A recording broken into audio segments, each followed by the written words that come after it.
मैं जब भी नहाने के लिए बाथरूम में जाती, ऐसा लगता था कि जैसे मुझे कोई देख रहा है, जबकि घर में मेरे 17 साल के बेटे के अलावा कोई नहीं रहता था। मुझे विधवा हुए 3 साल हो गए थे। फिर जब नहाकर बाहर निकलती तो वहाँ कोई भी नहीं होता था। मेरा बेटा भी अपने कमरे में पढ़ रहा होता था। एक दिन मैंने वैसे ही बाथरूम का दरवाज़ा बंद कर दिया और कमरे में चली गई।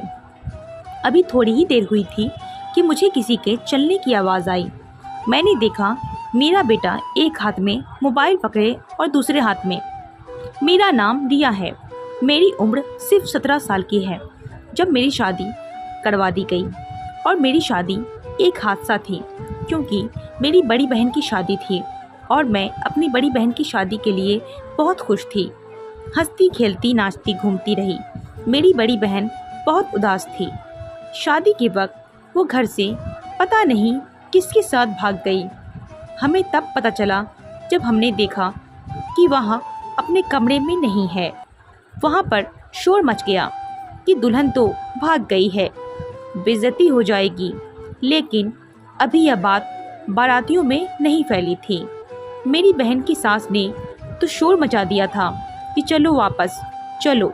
सब समझा रहे थे कि अगर आप लौट जाती हैं तो हम किसी को मुंह दिखाने के लायक नहीं रहेंगे। मेरी बहनोई ने शायद पहले से ही मुझ पर नज़र रखी हुई थी। फिर उसने कहा कि मुझे छोटी बहन का रिश्ता दे दो ताकि आपकी भी इज्जत रह जाए और हमारी भी। इसके बाद लोग जो भी बातें बनाएंगे, कम से कम आपकी बेटी की शादी मुझसे तो हो जाएगी।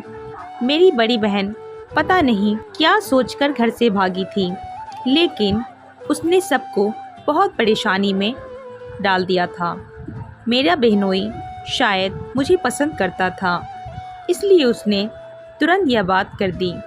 उसकी माँ उसे रोक रही थी कि ऐसे मत करो, हमें ऐसे घर से रिश्ता बिल्कुल नहीं करना चाहिए जिस घर की एक बेटी भाग गई हो। न जाने किस तरह के लोग हैं, पता नहीं इन्होंने अपनी बेटियों की परवरिश कैसे की है। लेकिन मेरे बहनोई ने कहा उसे मुझसे ही शादी करना है। मेरी उम्र सिर्फ 17 साल की थी। मेरी शादी करवा दी गई और मेरा बहनोई, जो अब मेरा पति बन चुका था, वह मुझसे पूरे 12 साल बड़ा था। मेरी बड़ी बहन तो भाग गई, लेकिन उसने मेरी जान ले ली। न जाने वो कहाँ थी, लेकिन मुझे ससुराल में बहुत बातें सुनने को मिली। मुझे ऐसा लगा कि जैसे मैं ही भाग कर आई हूँ। लेकिन अजीब बात यह थी कि मेरा पति मुझसे बहुत मोहब्बत करता था। वह मुझे ऐसे रखता था कि जैसे उसने मुझसे ही मोहब्बत की शादी की हो। मैं सारा दिन बुरी बुरी बातें सुनकर जब अपने पति के पास जाती तो मेरी सारी थकान दूर हो जाती थी। वह मुझे हंसाता और मेरा बहुत ख्याल रखता था। अगर मेरा पति भी मुझे बातें सुनाता तो शायद मैं अपनी ज़िंदगी ही ख़त्म कर ली होती। शादी के पहले के साल मैं माँ बन गई। डॉक्टर का कहना था कि बच्ची की उम्र कम है, इसलिए कुछ कह नहीं सकते। मेरे पति ने कहा कि बच्चा नहीं रखेंगे क्योंकि मैं अपनी बीवी की जान बचाना चाहता हूँ। लेकिन मेरी सास ने शोर मचा दिया और उसने कहा कि तुझे बच्चे से ज़्यादा अपनी बीवी की पड़ी है। मेरी सास का कहना था कि अगर तूने इस तरह का कोई भी काम किया तो फिर तुम दोनों को इस घर से निकाल देना होगा, क्योंकि घर उनके नाम था और मेरे घर में सिर्फ मेरी सास थी। ससुर जिंदा नहीं थे। मेरा पति इकलौता बच्चा था। मेरा पति बहुत परेशान रहता। मेरी तबीयत 9 महीने बहुत ज़्यादा ख़राब रही। गंभीर वक्त पर जब मेरे पति से पूछा गया कि बीवी को बचाना है कि बच्चे को, तो उसने कहा मेरी बीवी को बचाया जाए। फिर मेरी सास ने कहा कि बच्चे को बचाओ, पर डॉक्टर का कहना था जो लड़की का पति कहेगा वही होगा और उसी का सिग्नेचर भी होगा। मेरे पति ने कहा कि बीवी को बचाइए, लेकिन मेरी जान भी बच गई और मेरा बेटा भी सही सलामत था। मैं घर आ गई। इसके बाद मेरे पति ने मेरा बहुत ख्याल रखा। 2 साल बाद मेरी सास इस दुनिया से चली गई। मेरा घर मेरे पति के नाम हो गया। मेरा बेटा उस वक्त 3 साल का था। अपने बेटे का नाम मैंने मोहित रखा था। मेरी सास के जाने के बाद मैं और मेरा पति घर में बहुत ही खूबसूरत ज़िंदगी गुजार रहे थे, लेकिन न जाने हमारी खुशियों को किसकी नज़र लग गई और 4 साल बाद मेरे पति एक हादसे में चल बसे। यह मेरी ज़िंदगी का सबसे बड़ा दुख था। मेरी औलाद इस वक्त 7 साल की थी। मैं बता नहीं सकती कि मैंने किस तरह इस दुख के साथ अपनी ज़िंदगी गुजारी। मैंने दोबारा कभी न शादी करने का फैसला किया। मैं बहुत कम उम्र में विधवा हो चुकी थी। माँ बाप ने कहा कि तुम अपने बेटे हमें दे दो, हम इसके माँ बाप बनकर इसको पाल लेंगे, तुम दूसरी शादी कर लो।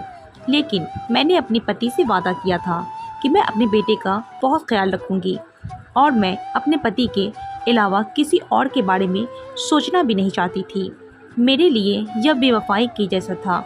मैं अपने पति की यादों के साथ भी बेवफाई नहीं करना चाहती थी। वक्त गुजरने लगा। पहले मेरी माँ इस दुनिया से चल बसी और उसके बाद मेरे पिता भी। ज़िंदगी ने मुझे बहुत गम दिए, लेकिन किसी के पीछे कोई नहीं मारता। मेरे माँ बाप की जायदाद और घर भी मेरे हिस्से में आ गया। उसके पास ज़्यादा कुछ नहीं था, लेकिन जो कुछ भी था वह सब मेरा हो गया, क्योंकि हमारा कोई भाई नहीं था और मेरी बड़ी बहन का जब से घर से भागी थी किसी को पता ही नहीं था कि वह कहाँ गई है। मेरी माँ कहा करती थी कि न जाने कहाँ होगी, पता नहीं जिंदा भी होगी या नहीं। घर से बाहर जाने वाली लड़कियों के साथ ज़माना बहुत बुरा हाल करता है। अगर वह किसी बेटी की माँ बन जाए तो उसकी बेटी की ज़िंदगी बर्बाद हो जाती है। सब यही कहते हैं कि तुम्हारी माँ को घर से भाग कर आई थी। मेरी माँ अक्सर मेरी बहन के लिए मन्नतें करती थी, लेकिन मैंने अपने पापा की ज़ुबान से कभी उसका नाम तक नहीं सुना था। मैंने अपने घर वालों की इज्जत बचाई थी, इसलिए मैं उनकी लाडली बेटी थी। वक्त गुजर गया था। मेरा बेटा 17 साल का हो गया। घर में सिर्फ मैं और मेरा बेटा ही रहते थे। मैंने भी अपने माँ बाप की तरफ से मिला हुआ घर बेचकर बाजार में 2 दुकान ले ली और उन दुकानों के किराए से मेरा घर चलता था। पहले तो किराया बहुत ही कम था और घर चलाना मुश्किल लगता था, लेकिन वक्त के साथ यह लाखों में हो गया। हम 2 लोग थे, इसलिए ज़्यादा खर्च नहीं था। बच्चे को स्कूल और उसके बाद कॉलेज में भेजा कि वो पढ़ाई करे, इसकी अच्छी नौकरी लग जाए तो मैं एक प्यारी सी बहू लाऊं, ताकि इस खेल की खामोशी खत्म हो जाए। अकेले रहकर अचानक से दिल घबराने लगा था। गर्मी का मौसम हो या ठंडी का, मुझे अचानक बहुत गर्मी लगने लगती थी, इतनी कि मैं तुरंत नहाने के लिए चली जाती थी। जब तक शरीर पर पानी गिराती रहती थी तब तक सुकून रहता था। डॉक्टर से पूछा तो उसने कहा, अपनी ज़िंदगी में बहुत दुख झेले हैं। पहले आपका पति और उसके बाद माँ बाप चले गए। सारी ज़िंदगी बिना हम सफ़र के रही। जबकि इंसान को कोई बीमारी नहीं होती तो टेंशन होती है, तो वो इस टेंशन को अच्छी तरीके से झेल लेता है और दुनिया समझती है कि वह बहुत बड़ा मजबूत इंसान है, लेकिन वो टेंशन ले रहा है। कोई आसान काम नहीं होता और वह बाद में इसी तरह किसी न किसी अजीबोगरीब बीमारी के रूप में अपने होने का एहसास दिलाती है। हम इतने गम झेलने के लिए नहीं बनाए गए हैं। गम हम इंसान को मार डालती है। यही कारण था कि अचानक से मेरा दिल घबराने लगता था और नहाने के लिए बाथरूम में चली जाती थी। एक दिन बहुत ही अजीब चीज़ हुई। एक रात मेरा दिल बहुत बुरी तरह घबराने लगा और मेरे पास कोई उपाय नहीं था कि मैं क्या करती। मैं बाथरूम में नहाने के लिए चली गई, लेकिन मुझे ऐसा महसूस हुआ कि जैसे कोई बाथरूम से बाहर खड़ा होकर रोशनदान से मुझे देखने की कोशिश कर रहा था। हमारा बाथरूम बहुत छोटा था। उसकी छत इतनी छोटी थी कि उसको हाथ लगाकर छू सकते थे, इसलिए रोशनदान के अंदर झांकना कोई मुश्किल काम नहीं था। अचानक से मेरा दिल बैठ गया। मैं पूरी तरह से डर गई और जल्दी जल्दी कपड़े पहनकर बाथरूम से बाहर आई, लेकिन आसपास कोई नहीं था। रात के 2 बज रहे थे। इस वक्त वहाँ कौन हो सकता था? शायद मुझे वहम हुआ था, लेकिन अगले दिन फिर से ऐसा ही कुछ हुआ और मैं इस बार तो मैंने किसी का परछाई भी देखी। मैं जवान बेटे की माँ थी, लेकिन मेरी उम्र सिर्फ 32 साल थी। आजकल तो ज़माना ऐसा है कि हमारा नीयत इस कदर ख़राब हो चुका है कि सोचा भी नहीं जा सकता कि दुनिया किस तरफ जा रही है। मुझे शक था कि शायद कोई मेरी वीडियो बनाने की कोशिश कर रहा है। मैंने जल्दी जल्दी कपड़े पहने और बाहर आ गई, लेकिन वहाँ कोई भी नहीं था। मैं बेटे के कमरे में गई, लेकिन जब कमरे में गई तो वहाँ पर फ़ोन चलाने में लगा हुआ था। उसे मैंने कुछ न बताया। वो एक जवान मर्द और इस बात पर वो गुस्से में आकर कुछ गलत कर सकता था या कोई लड़ाई हो जाती। मैंने कहा कि मुझे लगता है कि कोई घर में घुसने की कोशिश कर रहा है। वो फौरन खड़ा हो गया। उसने हाथ में डंडा उठा लिया कि कौन हो सकता है। उसने सारे घर के हर एक कोने में देख लिया, लेकिन कोई नहीं था। बाहर का दरवाज़ा भी बंद था। उसने कहा, लगता है आपको वहम हुआ है, यहाँ तो कोई भी नहीं है। लेकिन मैं जानती थी कि मुझे वहम नहीं हुआ था। मैंने उसे बताया कि किसी की परछाई देखा था मैंने, और वह भी किसी मर्द का। यह बात नज़रअंदाज करने वाली नहीं थी, पर वो कौन हो सकता था? यह हरकत मेरे घर में दोबारा हो चुकी थी। दूसरे दिन फिर से मेरी तबीयत ख़राब होने लगी। मैंने सोचा कि होती है तबीयत ख़राब तो होती रहे, लेकिन मैं बाथरूम में नहीं जाऊंगी। बाथरूम घर के आंगन में था। मेरे बेटे के कमरे में भी एक बाथरूम था, लेकिन वह कमरा तो मेरे बेटे का था। बार बार मैं वहाँ जा नहीं सकती थी। सो रहा होगा, मैं उसकी नींद ख़राब नहीं कर सकती थी। मेरी तबीयत बहुत ख़राब होने लगी। मैंने पहले आसपास अच्छे से सकेल लिया कि वहाँ कोई और तो नहीं है। कोई भी नहीं था। बाहर का दरवाज़ा भी बंद था। मैं बाथरूम में चली गई और नहाना शुरू कर दिया, लेकिन आज तो हद ही हो गई थी। आज मैंने केवल परछाई नहीं देखी, बल्कि उसकी कदमों की आवाज़ भी सुनी। मैं बहुत डर गई थी। मैंने तुरंत ही बाथरूम की लाइट ऑफ कर दी, ताकि बाहर जो कोई भी हो वह मुझे ना देख सके। मैंने चिल्ला चिल्ला कर अपने बेटे को आवाज़ लगाना शुरू कर दिया। मेरा बेटा जब बाहर आया तो मैंने उससे कहा, तुम ज़रूर नींद से जागे हुए होगे, लेकिन मुझे लगता है कि घर में कोई है। वह नींद से जागा हुआ नहीं लग रहा था, वह पहले से ही जागा हुआ था। मैंने फिर से सारा घर देखा, लेकिन घर में कोई भी नहीं था। तो उसने मुझे बैठाया, कहा, आप सारा दिन परेशान रहती हैं, क्या सोचती रहती हैं, किस बात की टेंशन है आपको? मैंने कहा कि मुझे वहम नहीं हो रहा है। मेरे बेटे ने कहा कि घर में कोई नहीं है। मेरा बेटा इस बात पर यकीन नहीं कर रहा था।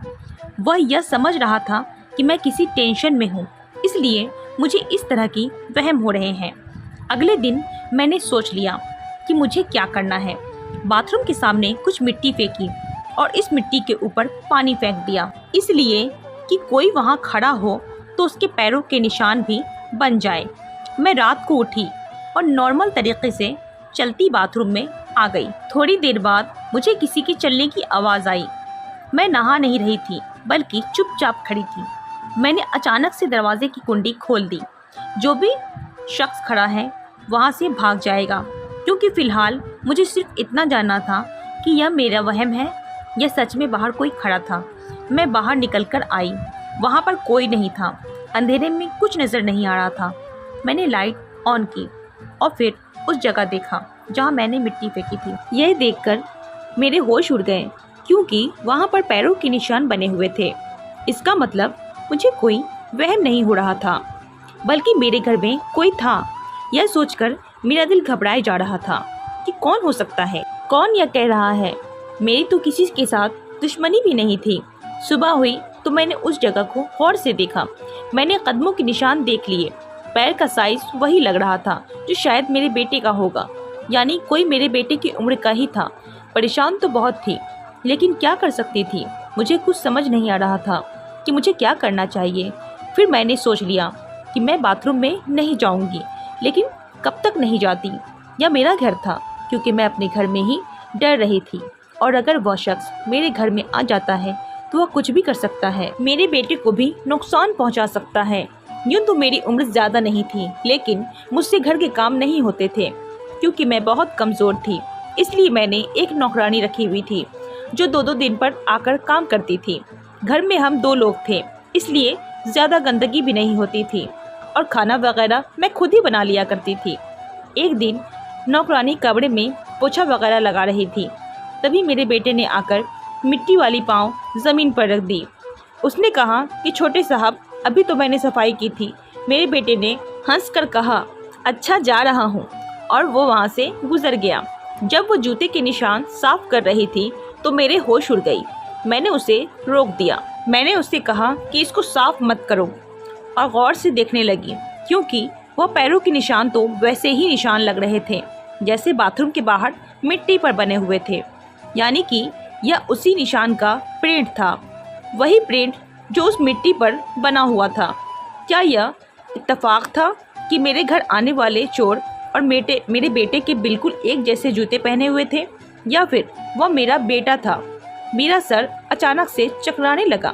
नौकरानी ने मेरा हाथ पकड़कर मुझे बैठाया और मेरे बेटे को आवाज़ दी कि जल्दी आइए, आपकी माँ को कुछ हो रहा है।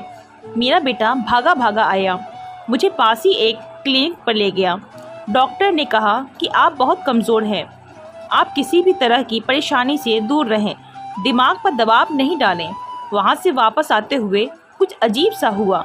जब हम रिक्शे में बैठने लगे तो मैंने एक औरत को देखा।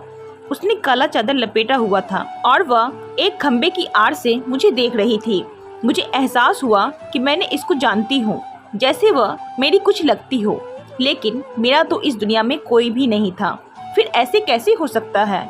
मेरा बेटा ने मुझे देख लिया और कहा, घर चलो, आपकी तबीयत खराब है, आपको आराम की सख्त ज़रूरत है। मेरा बेटा मेरी कितनी फिक्र कर रहा था, इतनी घटिया हरकत कैसे कर सकता था? इसे इस तरह की हरकत करके क्या मिलना था? वही तो मेरा इकलौता रिश्ता था। मेरा बेटा, मेरी मान, मेरा सब कुछ था, वही था। पर जब सब कुछ अपनी आंखों से देखा तो फिर गलती की गुंजाइश कहाँ थी? समझ नहीं आ रहा था कि यह सब क्या हो रहा है। यह बात भी तो मैंने नोट की थी कि घर का दरवाज़ा बंद था, फिर कोई अंदर कैसे आ सकता था? और जब भी आधी रात को मैंने अपने बेटे को जगाया कि घर में कोई है, तो मेरा बेटा सो नहीं रहा होता था, बल्कि जाग रहा होता था। और फिर उस मिट्टी पर बिल्कुल वैसे ही जूतों के निशान कैसे आ सकते थे जैसा जूता मेरा बेटा पहनता था? दिल मानता तो नहीं था, पर दिमाग बार बार इशारा कर रहा था कि कुछ तो गड़बड़ है। अब मुझे कुछ भी करके इस शख्स को रंगे हाथों पकड़ना था कि वो कौन है। अब मुझे एक प्लान की ज़रूरत थी और मुझे प्लान की तरह से चलना था। मैंने अपने दिमाग में एक प्लान बना लिया था।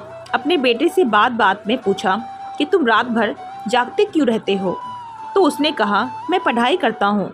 मैंने कहा कि आज तुम्हारा कोई काम नहीं है ना? तो उसने कहा, आज कोई काम नहीं है, आज मैं सो जाऊँगा। मैंने कहा, ठीक है।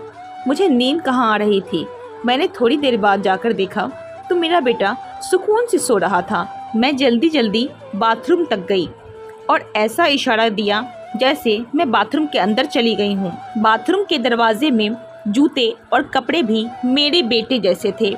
इसका मतलब कि वह मेरा बेटा ही था। उसके हाथ में फ़ोन था और वो फ़ोन रोशनदान तक अपने हाथ ऊंचा करके वीडियो बनाने की कोशिश कर रहा था। वह अपने काम में बहुत मगन था। वैसे भी जब इंसान फ़ोन में लगा होता है तो दुनिया के बारे में भूल ही जाता है। मैं फ़ौरन उसकी तरफ बढ़ी और तुरंत उसे डंडे से मारा। वह शख्स वहीं पर गिर गया। मैंने फ़ौरन चिल्लाया और फिर मैंने देखा कि मेरा बेटा अपने कमरे से भाग कर आया और आते ही पूछने लगा, क्या हुआ, क्या हुआ? मैं बता नहीं पाई कि क्या हुआ, क्योंकि मुझे तो कुछ समझ ही नहीं आ रहा था। लेकिन मेरा बेटा समझ गया कि मेरी माँ ने किसी चोर को पकड़ लिया है जो घर में चोरी करने आया था। मेरे बेटे ने मेरे हाथ से डंडा पकड़ा और इस चोर को कॉलर से पकड़ लिया और उसे घसीटते हुए बरामदे तक ले गया। लेकिन जब उसके चेहरे से कपड़ा हटाई तो मेरा दिल बैठ गया, क्योंकि वह कोई मर्द नहीं था, वह एक औरत थी। और कौन थी? मैं अच्छी तरह जानती थी। वह मेरी बड़ी बहन थी, जो मेरे ही बेटी जैसे कपड़े पहनकर, उसी के जूते पहनकर मेरे घर में घुसी थी और मेरी गलत वीडियो बनाना चाहती थी। लेकिन मेरी बहन ऐसा क्यों करेगी? मैं अपनी बहन को इतने साल बाद देखकर कभी उदास न होते हुए मेरे दिल में जितने भी शिकवे थे मैं इसे माफ़ कर देती। लेकिन इस तरह देखकर मेरा दिल बुरी तरह तड़प उठा था। मैंने 15 साल बाद अपनी बड़ी बहन को देखा था, उस बहन को जिसको मैंने हमेशा से ही बहुत प्यार किया था। बचपन में इसके साथ खेलती थी, अपने दिल की बातें किया करती थी। आज इसको एक गंदी हरकत करते हुए मैंने रंगों हाथ पकड़ लिया। वह यह सब कुछ क्यों करना चाहती थी? मेरा बेटा इसको नहीं जानता था, इसलिए इससे पहले कि मेरा बेटा इस पर हाथ उठाता, मैंने अपने बेटे को रोका और कहा कि यह तुम्हारी मौसी है। वो हैरान रह गया। जिस औरत को उस दिन मैंने काली चादर में देखा, शायद वह मेरी बहन थी, जो उस दिन भी मुझ पर नज़र रखे हुए थी। इसकी हालत बहुत बुरी थी। वह बहुत कमज़ोर लग रही थी, हालांकि वह मुझसे सिर्फ 4 साल बड़ी थी। मैंने उससे पूछा कि तुम यहाँ पर क्या कर रही हो और तुमने अपना क्या हाल बना रखा है। ऐसे पूछा जैसे जो कुछ उसने किया उसके लिए मैंने पहले ही माफ़ कर दिया हो, लेकिन वो ऐसे बोली जैसे मुझे खा जाएगी। वो कहने लगी, बस बस, बड़ी आई मेरी हाल की फिक्र करने वाली। माँ बाप की नज़रों में अच्छा बनने के लिए मेरी जगह पर बैठ गई। मेरे होने वाले पति से शादी कर ली, उसका घर भी ले लिया और माँ बाप की सारी जायदाद भी ले ली, अपने नाम करवा ली। मेरा होने वाला पति पहले से ही तुम पर मर मिटा था, ये तो मुझसे पहले ही पता था, तभी तो तुम्हारे लिए दीवाना हो गया था। मैं सब कुछ जानती हूँ, तुम अकेले ही सब कुछ खाना चाहती हो। मुझे तो दूध से मक्खी की तरह निकाल दिया तुमने। अगर मैं तुमसे यह सब कुछ मांगती तो क्या तुम मुझे कभी भी ये सब कुछ देती? पापा ने तो पहले ही मुझे मेरे हिस्से से निकाल दिया था, इसलिए मैंने सोचा कि मैं तुम्हें ब्लैकमेल करूँगी। पर यह करती तो कैसे करती? तुम्हारे पास वैसे भी कुछ नहीं था, लेकिन इज्जत तो थी। 17 साल के बेटे की माँ बन गई हो ना। क्या हुआ, अभी भी तुम जवान औरत ही लगती हो। तुम्हारी कोई वीडियो बनाकर और फिर तुम्हें ब्लैकमेल करके मुझसे तुम्हें जलील करना था। मैं आराम से बैठने वाली नहीं हूँ, मुझे मेरा हिस्सा चाहिए। मेरी बहन पागलों की तरह बोल रही थी। वह बिल्कुल भी ठीक नहीं लग रही थी। कभी बात करती तो कभी हंसती और कभी रोना शुरू कर देती। मैंने उसे समझाने की कोशिश की, तुम किस किस्म की बातें कर रही हो, क्या हो गया है तुम्हें? लेकिन वो मेरी कोई बात नहीं समझ रही थी। उसने चीखना चिल्लाना शुरू कर दिया, अपने आप को तकलीफ पहुंचाने की कोशिश करने लगी। वो नॉर्मल नहीं लग रही थी, वो बेहोश हो गई। हमने उसे कमरे में रखा। उसकी हालत बहुत बुरी थी। ऐसा लगता था कि वह 2 महीने से नहाई नहीं थी। शायद इसलिए उसने मेरे बेटे के जूते और कपड़े पहने थे, क्योंकि शायद उसके पास जूते नहीं होंगे। वह सुबह को उठी तभी हमारे काबू में नहीं आ रही थी, न खाना खा रही थी न कुछ और। वो तो मुझ पर हाथ भी उठाने लगी। हम उसको डॉक्टर के पास ले गए। वहाँ जाकर बहुत सी बातें पता चली। उसके पास जो फ़ोन था वह भी चोरी का था। मेरी बहन दिमाग की मरीज़ बन चुकी थी। वो अपने बारे में कुछ अजीबोगरीब बातें बना रही थी। हमें कुछ भी समझ नहीं आ रहा था कि उसको फ़ोन में किसी औरत का नंबर था जिसको हमने कॉल किया और उनको बुलाया। वह हमसे मिलने आ रही थी, क्योंकि वह भी मेरी बहन को ढूंढ रही थी। वो मेरी बहन के पति की बहन थी। लड़की हमसे मिलने हमारे घर आ गई और हम बहन को भी वापस घर ले गए। उसने बताया कि लड़की हमारे ख़ानदान में भाग कर आई, इसलिए सबने इसको बहुत बातें सुनाई। सास ने बहुत तंग किया। भगवान ने इसको बेटी दी, लेकिन इसकी बेटी 2 हफ्ते बाद ही इस दुनिया से चली गई। उसके बाद इसकी हालत ऐसी हो गई है, इसके पति ने दूसरी शादी कर ली। घर में पड़ी रहती है, इसको कोई बुलाता नहीं था। एक मैं ही थी इसका ख्याल रखने वाली, क्योंकि इसको बहुत गुस्सा आता था। इसी तरह साल गुजर गए। अपनी ज़िंदगी उसने ऐसे ही गुजार ली। पागल हो गई और हमारे घर से भाग गई। कभी कभी मेरे घर आ जाती थी और कभी कभी ऐसा गायब हो जाती थी कि किसी को पता ही नहीं चलता था कि कहाँ गई है। इसकी हालत बहुत बुरी है। इसने मुझे तुम्हारे बारे में बताया था। ये बहुत शर्मिंदा थी। इसको यह भी नहीं पता था कि इसके माँ बाप इस दुनिया से कब गए। मुझे अपनी बहन पर बहुत तरस आया। उसने जो कुछ भी किया था उसे सज़ा ज़्यादा मिल रही थी। मैंने अपनी बहन का इलाज करवाना शुरू कर दिया था। उसे ऐसी बीमारी हो गई थी जिसमें उसे लगता था कि सब उसके दुश्मन है और वो अपना सबसे बड़ा दुश्मन मुझे समझती थी। लेकिन डॉक्टर का कहना था कि वह ठीक हो सकती है, इसका इलाज करवाइए। मैंने उस पर मेहनत की, उसको प्यार दिया और धीरे धीरे वह एक नॉर्मल इंसान बन गई। वह मुझसे माफ़ी मांगने लगी, मुझे अपने सारे दुख बताए। अब मैं और मेरी बहन एक साथ रहते हैं।